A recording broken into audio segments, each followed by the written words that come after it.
ટોરડા સ્વામિનારાયણ મંદિરે દર અષાઢી પૂર્ણિમાએ મધ્યરાત્રિએ અષાઢી પૂર્ણિમાએ રાત્રે 11 વાગે અષાઢી બાંધવામાં આવે છે। અષાઢી એટલે કે 11 જાતના અનાજ લઈ દરેક અનાજ ચાંદીની કાંટીથી 5-5 ગ્રામ તોલી ભગવાનના કપડામાં અલગ અલગ બાંધવામાં આવે છે અને એક નાની માટલીમાં માતાજીની સાડીથી બાંધવામાં આવે છે અને ભગવાન સ્વામિનારાયણની મૂર્તિ સમ્મુખ ઉપર બાંધવામાં આવે છે। બીજા દિવસે સવારે અષાઢ વદ એકમના રોજ ફરીથી આ માટલી ઉતારીને હરિભક્તો, વેપારીઓ, નોકરિયાતો અને નોકરિયાતોની હાજરીમાં દરેક અનાજના કણ ફરી તોલવામાં આવે છે અને અનાજના કણની વધઘટ થઈ હોય તેને બાજરીમાં કણથી ગણવામાં આવે છે। જે પાક વધારે થયો હોય તેના કણ વધે છે અને જેનો પાક વર્ષમાં ઓછો થવાનો હોય તે કણ ઘટે છે। ત્યારે તમામ 11 જાતના અનાજના કણને તોલવા વર્ષ સારું રહેશે તેવું અનુમાન શ્રદ્ધાળુઓ લગાવી રહ્યા છે।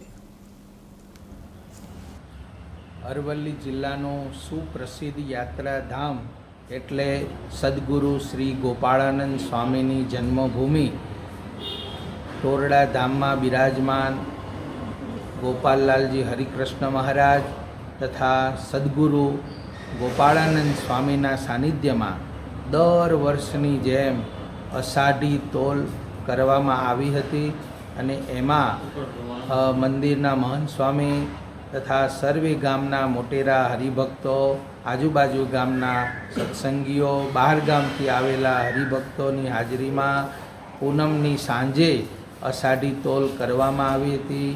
ત્યારબાદ આખી રાત ભગવાનની સાનિધ્યમાં એ કણ મૂકવામાં આવ્યા હતા। સવારે આરતી બાદ એ સર્વેની હાજરીમાં એની તોલ કરવામાં આવ્યો હતો। તો આવું જે વર્ષની જેમ આ વર્ષે પણ અષાઢી તોલ કરવામાં આવેલ હતું।